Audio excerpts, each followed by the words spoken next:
absolutely thrilled to welcome Abby Brannen-Wilson to the group. Abby owns a fantastic wedding venue right here in the Catskills, not far from where I live, actually. And I've seen so many of her beautiful creations when I visited the venue. She's a force. So she's a college professor.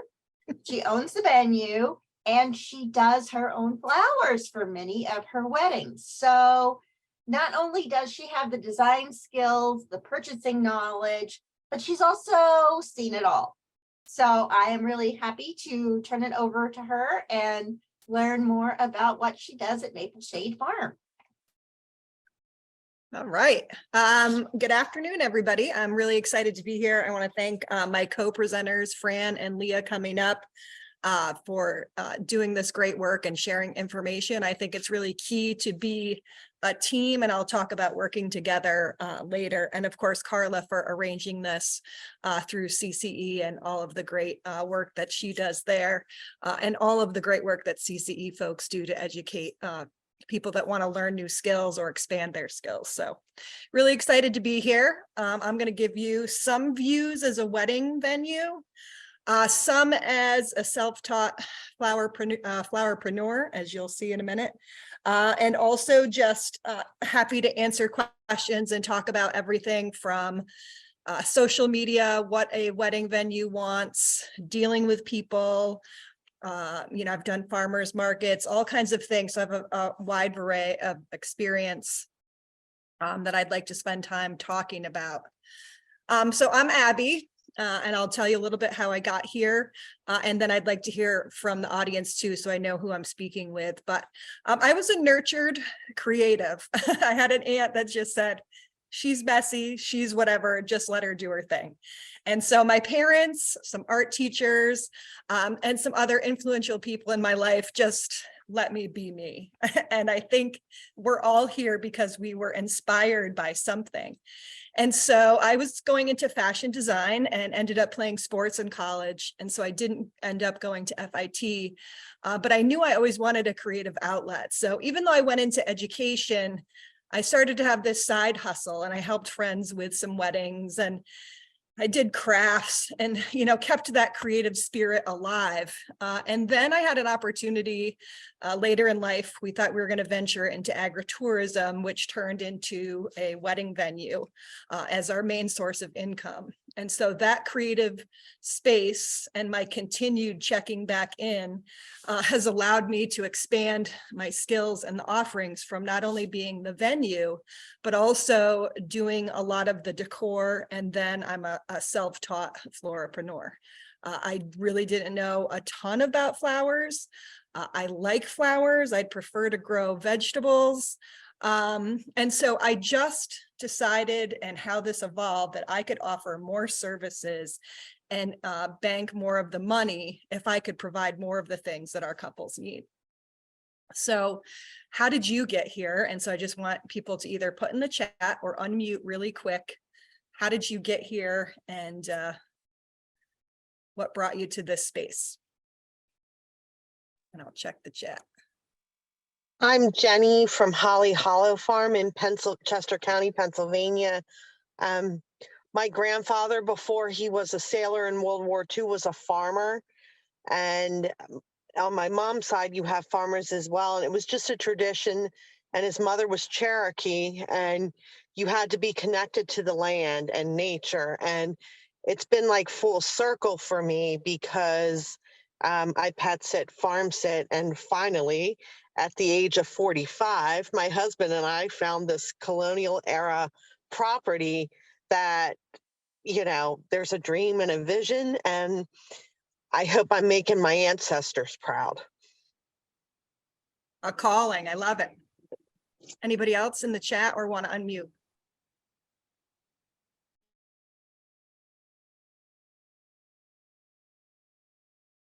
Oh, we got a shy bunch.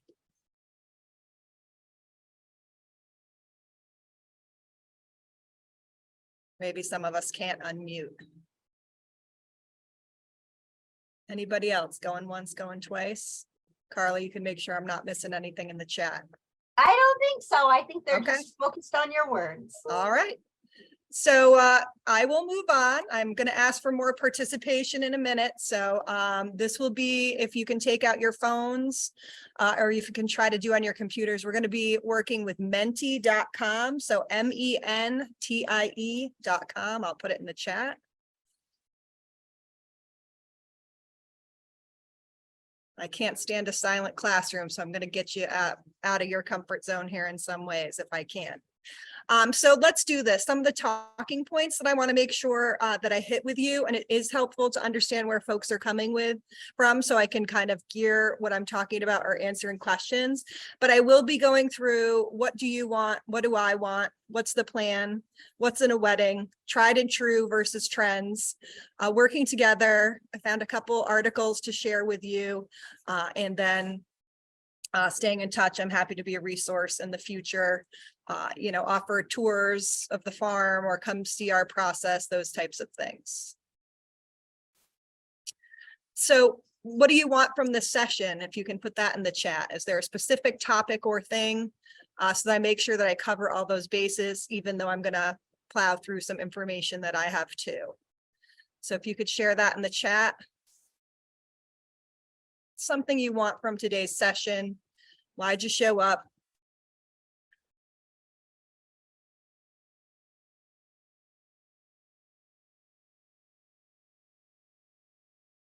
Thank you, Dakota.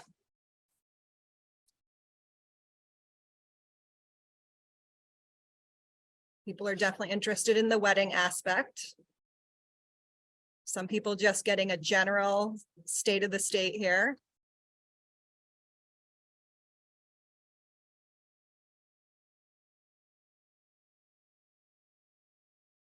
Native flowers, yep.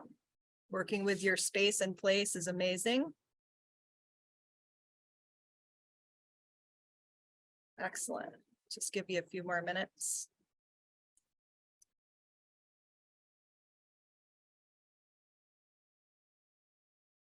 How is distribution of your farm's color palette?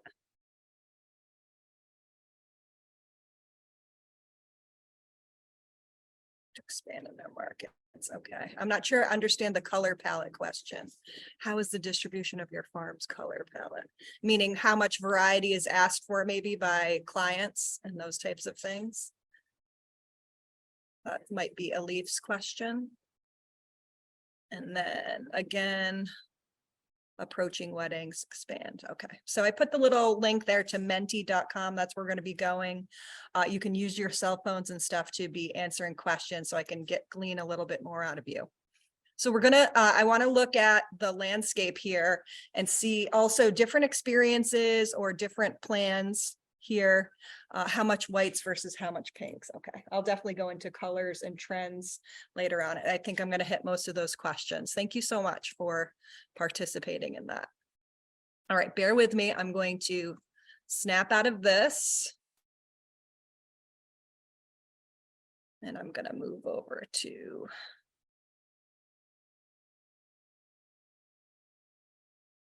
as savvy as I got with Zoom. I also got comfortable getting right back in the real classroom. We'll see how quickly I can go here.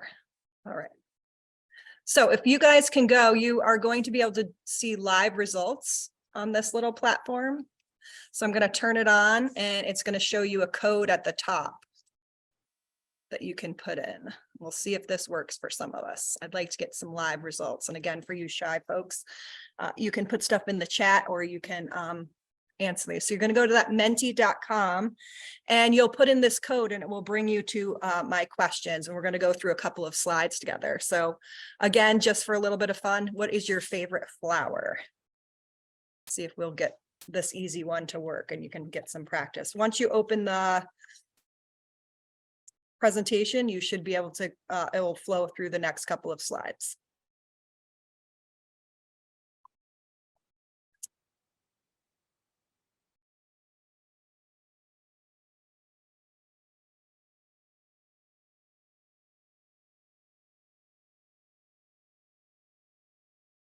Anybody need help? And Carla, if you can check the chat for me.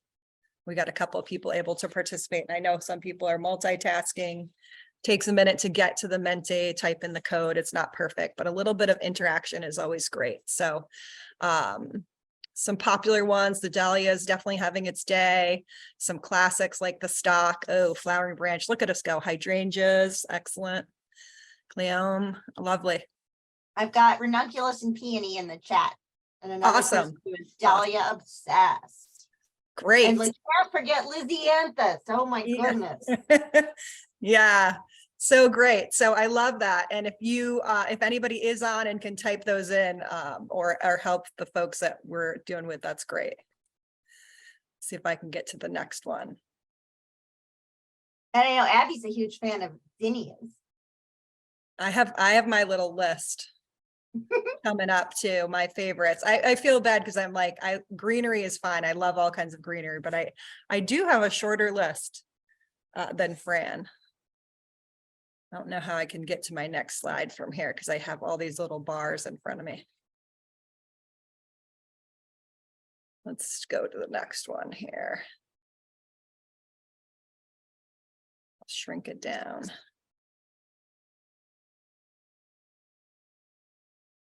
This one's not going to flow as much as I would like it to.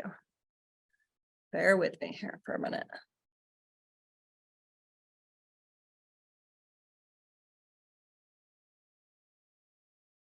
The next one, this one is a great one.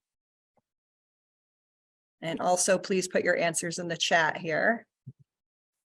If you're using the Mentimeter, you should be able to still get there. It might give you a new code.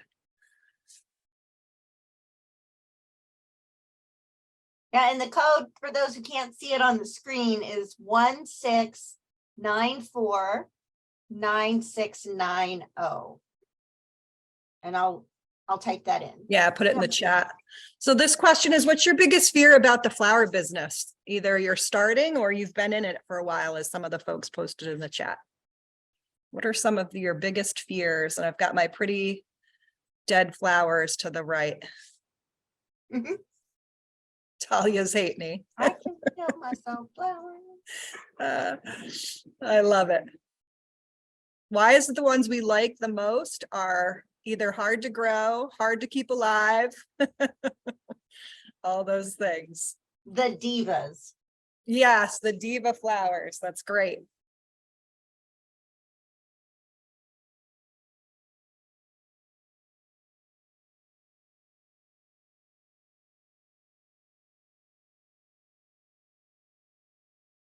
And then Jess said in the chat that finding buyers. Oh, finding buyers. Yep. Yeah. Yeah. Fear of weather, obviously, failure, etc. I think people, you're like, oh yeah, you do weddings. It's so easy. I just say farming is farming. We still have to deal with the weather. I've moved more chairs than hay bales. You know, it's very similar. You got to make a million trips to the barn. You might be out there until midnight or up early. So farming is farming. And so weather is a big factor in all of our lives that we're definitely dealing with now. Yeah, customers not wanting to pay the price. Always a fear. Unhappy customers are no fun, and marketing is its whole other animal. Excellent. Next, doing the long way around, and I apologize. We'll do one more here out of the, and I appreciate you guys trying the technology. I know not everyone can unmute and do some of that stuff, so.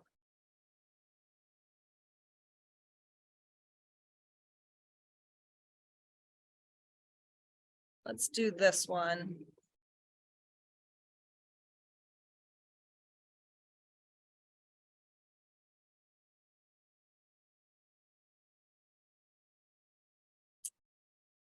What are your selling goals? And you can answer more than one question here. So are you thinking about doing something like CSEA, delivery, popping up at farmers markets, being on your farm, having a stand or a la carte pickup, working with other small town businesses or businesses in your area and maybe delivering and having them sell stuff for you? Are you thinking about wedding bulk direct where Fran was talking about customers either picking up buckets, etc., or are you looking to maybe sell directly to a wedding venue florist, or maybe you're looking to create yourself, etc.? And I'll look at answers in here too. All right. And one of the things that's hard too is we want to be jacks of all trades. And so we want to find what we're good at, what we're passionate about, what's going to make us some profit, but also then finding balance afterwards. Awesome. So we've got people dabbling in a couple of different spaces, and some folks definitely interested in this wedding business and those types of things. Beautiful. Thank you so much for playing my reindeer games. Anything I missed in the chat, Carla? Jenny mentioned that this is from the previous question, she loves bee balm and coneflowers and would love to be successful as Floret Farm in Washington State. Amen to that. Okay. Awesome. Thank you so much. It's no fun if someone's talking at you the whole time, and but Fran did a fabulous job. She had it like down to the minute, had time for questions. I was like, I need to interact with my folks because I was worried I'm not going to have enough time or enough filler, but definitely want to answer questions. All right, beautiful. So I kind of know who I'm working with, what I'm thinking about here. So I'm going to be bossy and tell you what I want as a wedding venue. If I ruled the world, this is what I would like. I definitely need some consistency. It doesn't need to be perfect, because flowers aren't as perfect as they used to be. So all kinds of different textures, etc. But I'm looking for healthy flowers.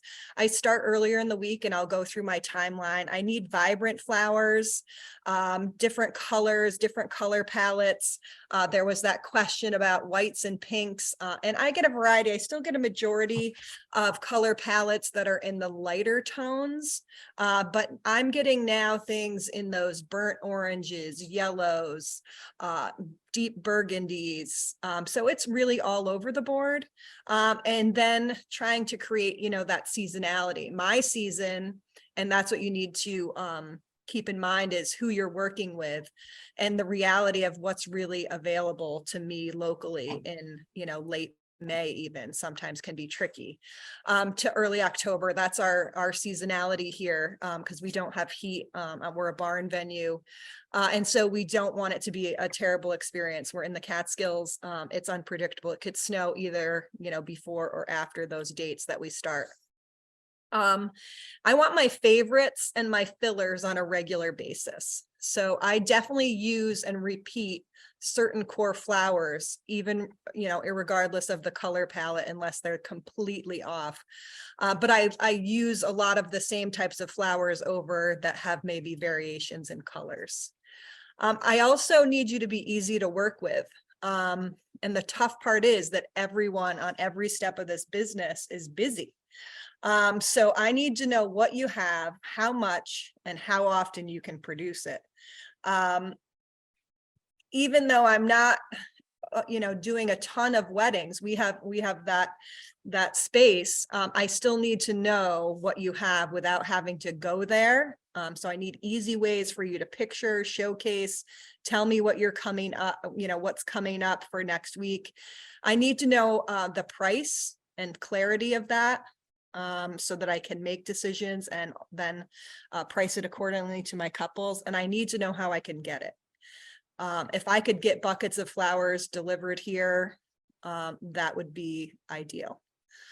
So I'll talk about working together and how that may work for you, or how you can build a relationship with a wedding vendor, a florist, or a venue by meeting some of those needs. And I'll ask if there's any questions at this point on those couple of things.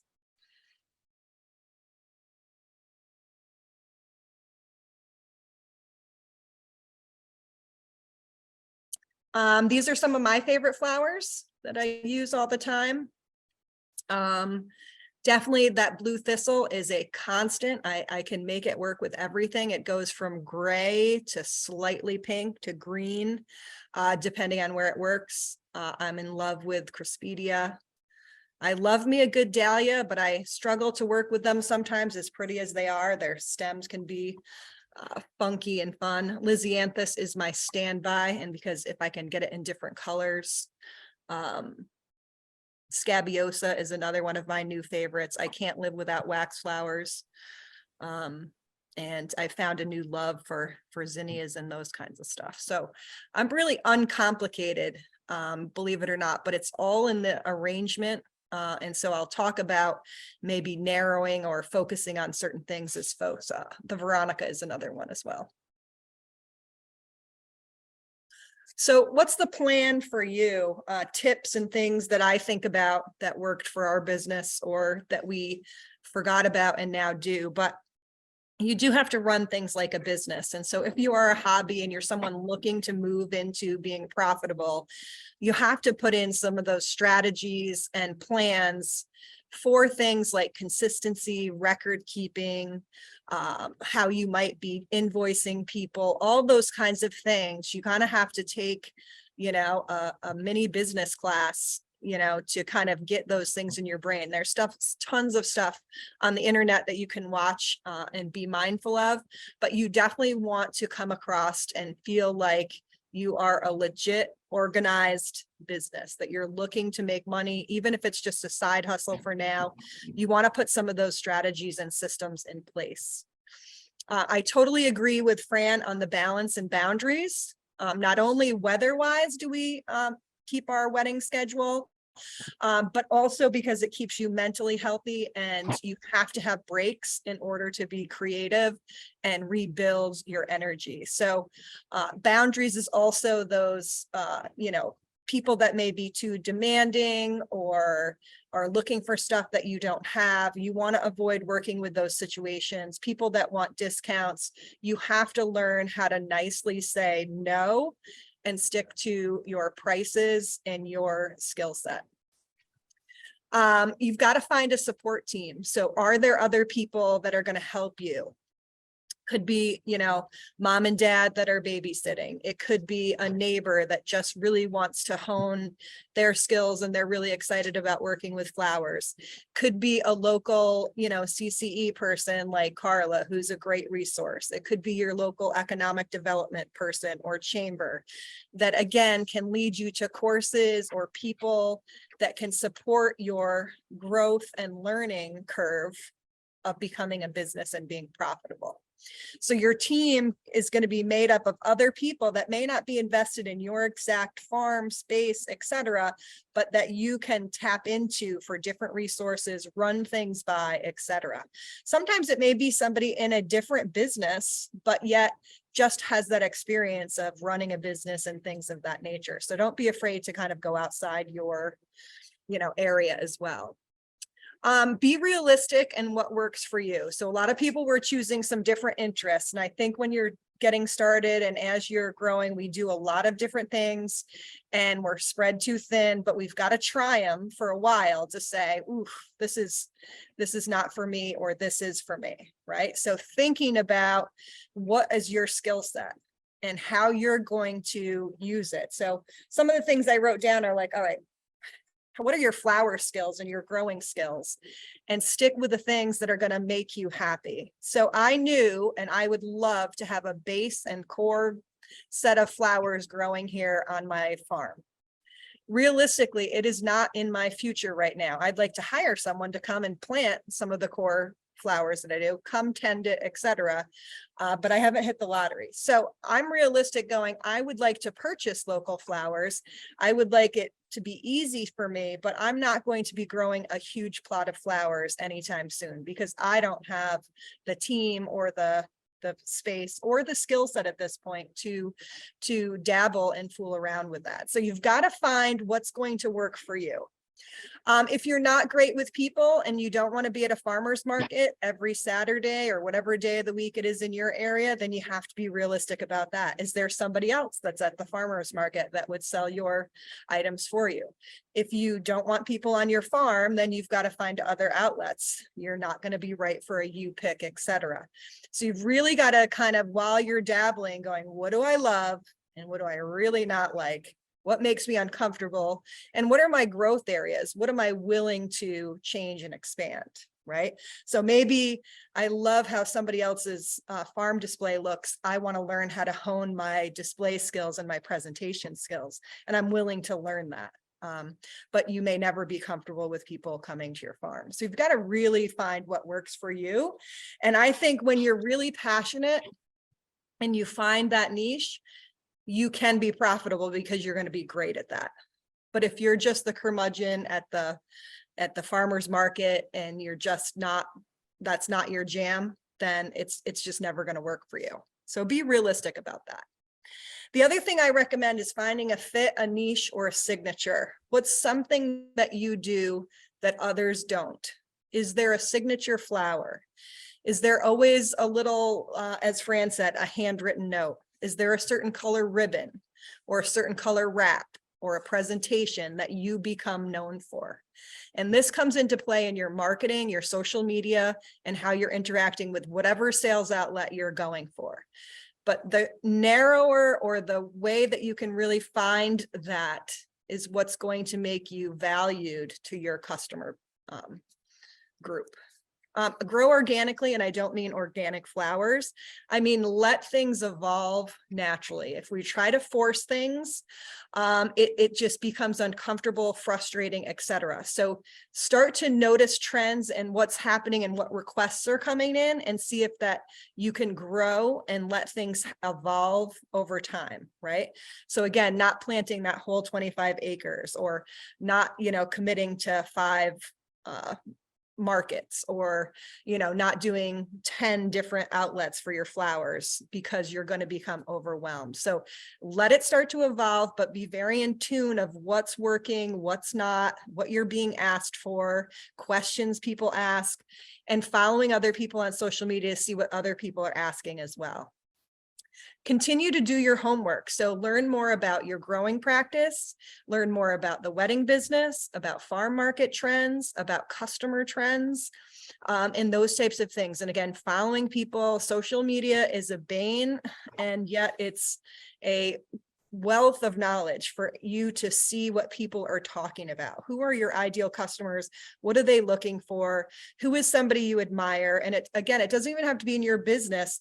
What are they posting? What are they talking about? And say, wow, I recognize this person's work, and that's what they have, a signature, etc. And then get social. You have to be posting and telling your story.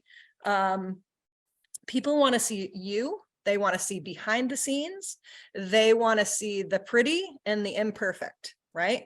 It's mud season here. I'm going to post, some of the ugliness that it is, because people can relate to different types of seasons and problems and issues. So you don't want to be fake.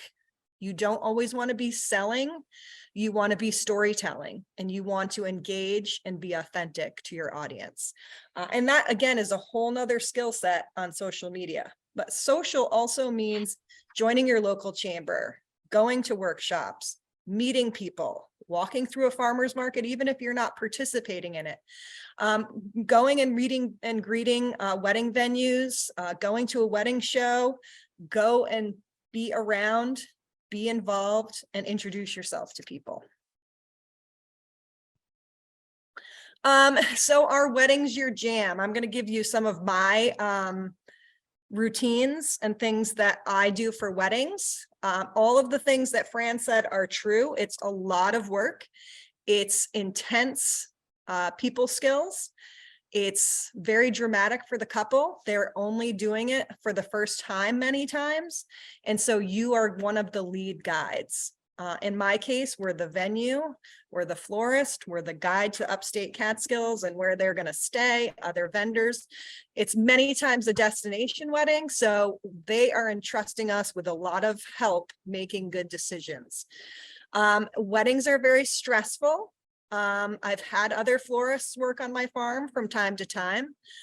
When they're rolling in late and I'm like done watching them still decorate the arbor, and it's about half hour to ceremony, I'm freaking out.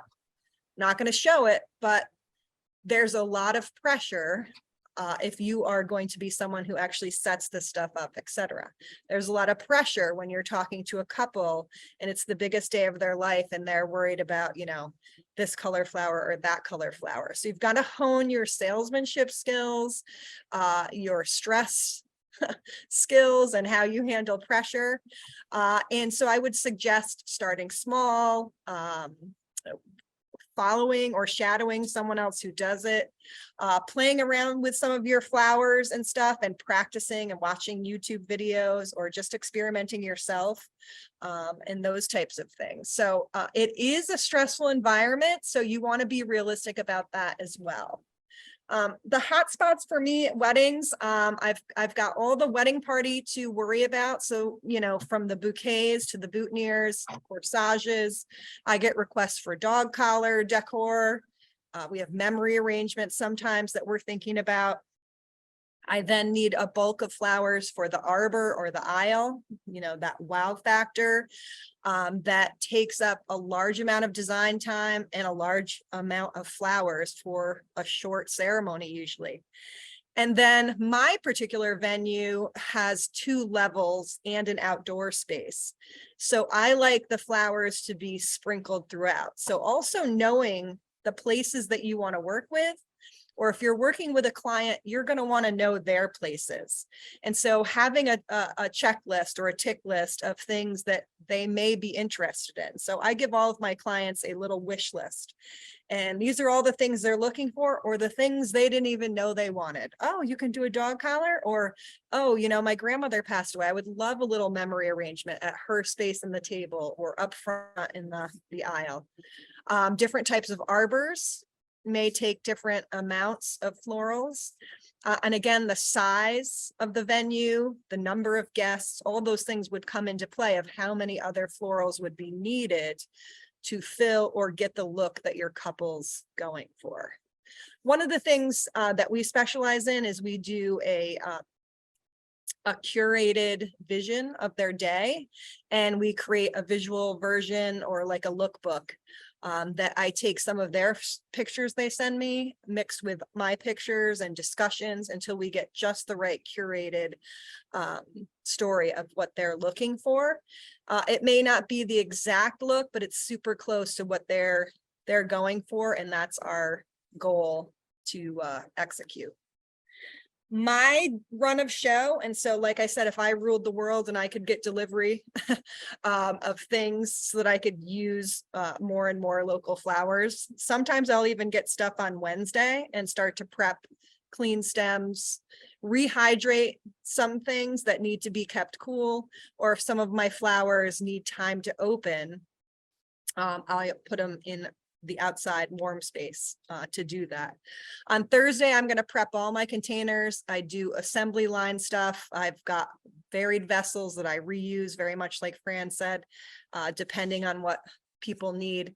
So I try to make some sort of structure to that, and I start doing the table arrangements because it involves other pieces besides the flowers. There may be candlesticks, table numbers, table runners, all of those types of things. So I'm really ahead of the game on this point. Friday is, I may even start some of the table arrangements on Thursday. And I've learned this through just self-taught, working with flowers. I've realized which ones can last longer, how to prep them better, all those kinds of things. Friday is when I'm going to make all the bouquets. And then later in the evening, I'll even do the boutonnieres, corsages and stuff like that, and then refrigerate them. Saturday, the only thing I try to do live is decorate the arbor and sprinkle the arrangements, especially if some of them had to be cooled, etc. And so that's kind of my timeline. So very much you want to know the person you're working with, the couple, their kind of expectations, and the venue's expectations, and when you can get in, etc. Tried and true trends. I've got along the bottom here some new things that I've been seeing. There really is no wedding police or rules anymore. We see all kinds of things throughout.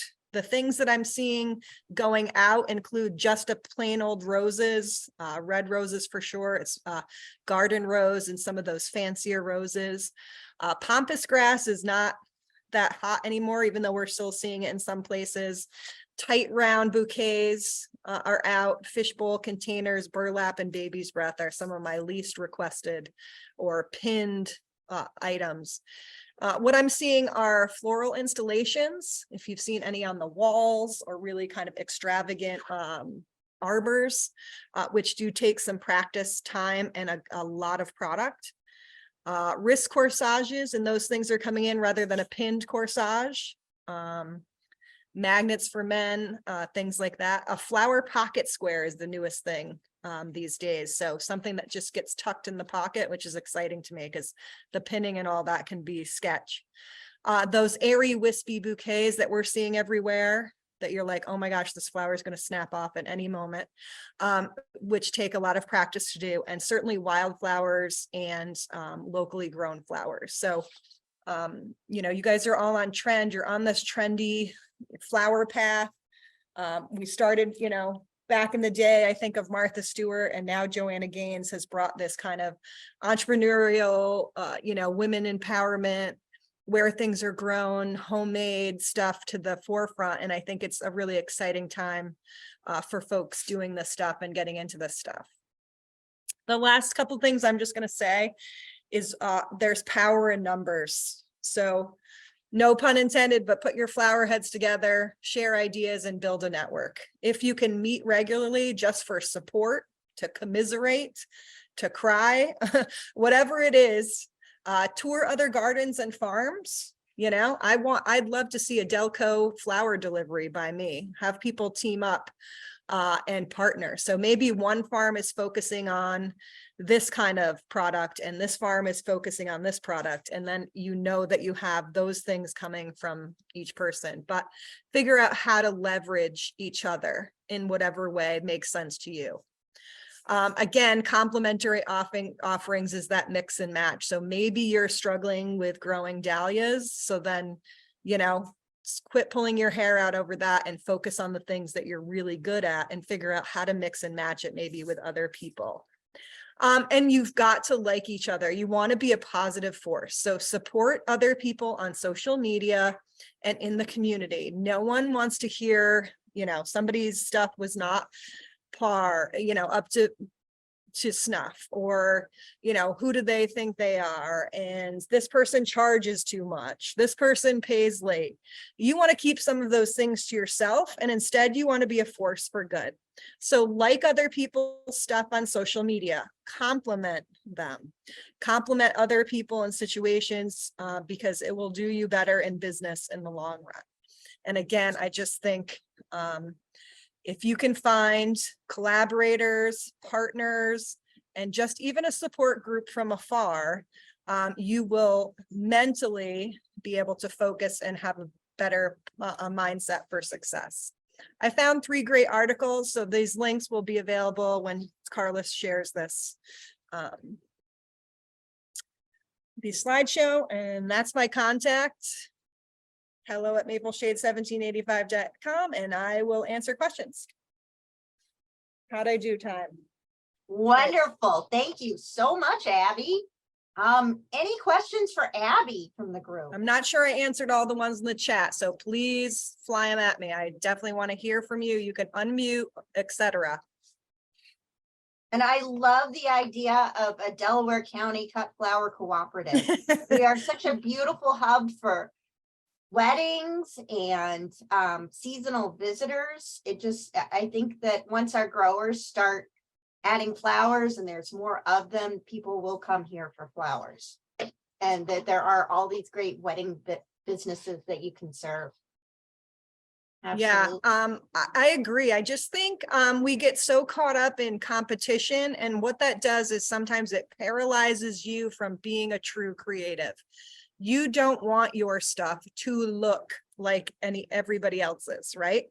You can aspire to get better skills, to grow, you know, more vibrant, healthy flowers, to expand, but you don't want to always compare yourself, you know, you know, exactly. You're looking for your niche, your story, your flowers, your clientele. There's plenty of customers for everyone because this kind of thing is so hot right now. So you really want to be a force for, you know, working with other people, supporting other people, encouraging that, and allowing you to express yourself in a way that works, you know, best for you. And so that's why I think that working together and that collaboration is a win for all. So if you are near other people that are willing to do that, I think it's huge. Absolutely. All right, so I got a And so couple of Miranda has questions a here. question. Yep, I gave you my social media. So we're at Maple Shade 1785 for a lot. I have a Pinterest as well that may still be Maple Shade Farm. It has a little gothic couple as our folks. There are sometimes, I haven't seen a lot of interest for dried flowers yet for bouquets. I've seen some other cool things. Everyone close your ears, but not faux flowers, but felt or paper flowers are kind of a cool trend. I have mixed handmade paper flowers. Somebody had a book theme in a live bouquet. Some dried flowers just don't look good with fresh flowers and some do. But again, it may depend seasonally, could be very cool in the fall. I know dried flowers sell well at Taste of the Catskills. Yes, they do. In the Christmas show. fall, in the fall and Christmas time, Carla does some beautiful arrangements with the straw flowers and such. So those are amazing. I've also seen a cool trend about people pressing flowers and doing that for people's bouquets, but also in different kinds of mediums to hang on walls and those kinds of things. So there's other ways too that you can outlet or maybe get in creatively, but I don't know. I guess I don't have a lot of questions. Hopefully I had some stuff that was helpful to you all. And again, happy to connect and Zoom another time and see what you've got growing or what questions you have. But again, approaching and being of value to clients that you want to work with. You know, it's a cheerful and all weathers personality. It's not just about selling. And it's about how we can work together and what is a benefit to both of us. So you want to build value and good relationships with folks. And you've got to be real about your skill set, your temperament, and your stress level when it comes to working and doing stuff like this with wedding venues and couples. So that said, Abby, would you be open to our local flower farmers popping in on you one Friday or emailing you first? And then paying a visit to you up at Maple Shade one Friday night when you're doing your thing. And oh, absolutely. That would really give them a good sense of how you work and what your Yep. needs are. Because Absolutely. Absolutely. Bring some flowers when you come. yes. So definitely she's so easy to work with and a great connection. And it's a win-win if oh yeah, I'm happy to Zoom chat tour. I'm an open book. I love to see other people grow and expand. And that's just my mindset. You're not my competition. You're somebody else I want to see successful. I had one last question I see here before I go. The challenging thing to overcome for my business. I'm going to tell you that it's marketing.